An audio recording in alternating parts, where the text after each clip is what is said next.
What's next for Aaron Rodgers? I really don't think he wants to be there, and I think he wants them to be the ones to end it. Will they end it? There's two ways you could think about this.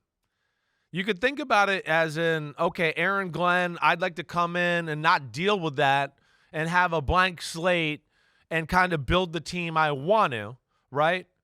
Certainly. But there's also the if factor of like, wait, is there a quarterback that I could get here right now that can get us off in the right way and we can win some football games just to calm over the crazy fan base and all of that and the expectations and all of that, right?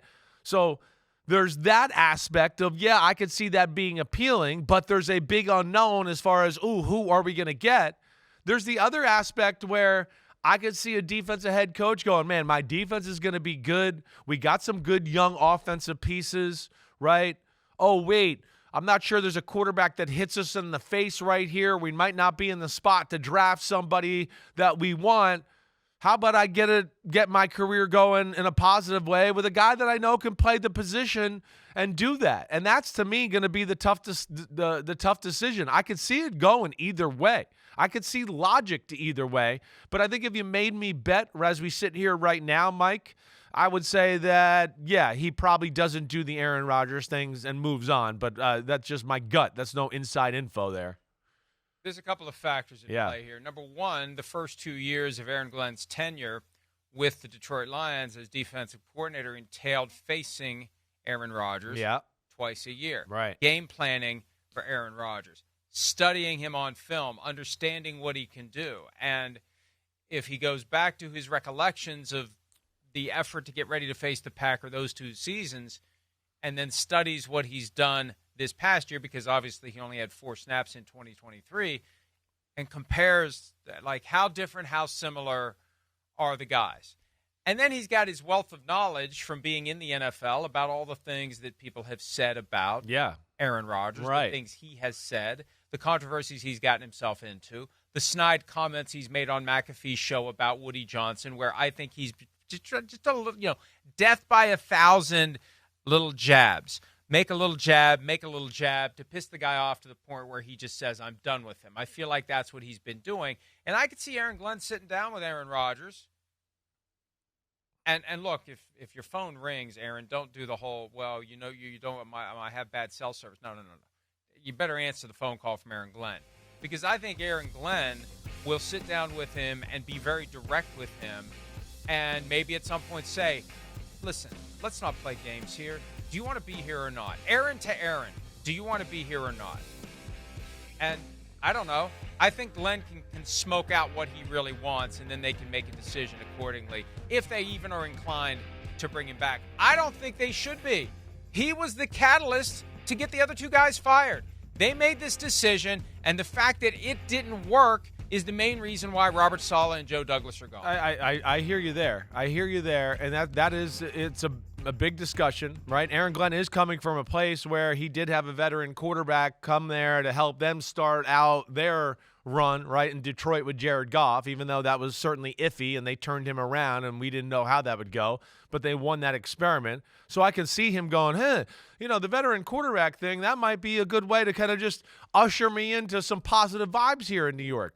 But, I think you're right with the sit down. And you got to have a sit down at some point. And I think the biggest thing is you got to tell Aaron Rodgers, hey, if you do want him, we'd like you back, but you're not going to get to run the show. You don't get to just whatever play you want. I'm going to run an offense like this on my new team. And do you want to be a part of that? Or is it going to be a big thing about, I want my offense and my West Coast and I want to throw it 2 yards here and 3 yards here and 2 yards here? Because I can't see Aaron Glenn really liking that offense. Not from what he just came from with Ben Johnson and seeing how running the ball and play action pass and holding the ball in the pocket to throw big aggressive throws down the field, how unbelievably successful that can be. The Aaron Rodgers dink and dunk fest negative Ghost Rider. And that, to me, is what he's going to have to get a feel for with his people skills is, can Aaron Rodgers make that change? Can he buy into a new style of play? Almost like we saw Peyton Manning do with Gary Kubiak, right, in 2015, where it's like, hey, it's no longer your show. We're not going to let you be the sheriff and check 97 times. We're going to just be a little bit like run up the middle. Oh, here's a pass, play defense, run up the middle. And Peyton, probably didn't like it at first, but he bought in and it won him a Super Bowl. Can Aaron Rodgers make that type of adjustment? I don't know. I don't know if he can, and that's something they're going to have to figure out. Great story that year about Peyton Manning when he was coming back from an injury because Brock Osweiler was playing in the games, and he was trying to convince Gary Kubiak. And I have no idea where I heard this. You might have heard it somewhere, but he was trying to convince Gary Kubiak he was ready, and they filmed him doing his throws and doing his workout, and he went over to the camera afterward and gave it the finger straight to Gary Kubiak. So, but it worked. Sometimes you got to take that veteran quarterback, and you've got to give it back to him. You got to show him he doesn't run the show. You got to clip his wings a little bit and get him to accept. And, hey, what if they say to him, Aaron, we'll bring you back, but we don't want Devontae Adams. He can't come back. We don't want Alan Lazard, but we'll take you. Is that enough? What is the that's thing right. that you say that makes Aaron say, I don't want to be here? But it's something they're going to have to figure out. Once the GM's in place, that's the first order of business for Aaron Glenn and the GM.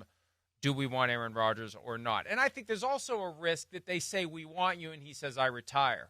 I really think he wants them to make the first move, and he wants the first move to be, we're moving on. So then he can go somewhere else, paint himself as the victim. The Jets didn't want me. I'll show them.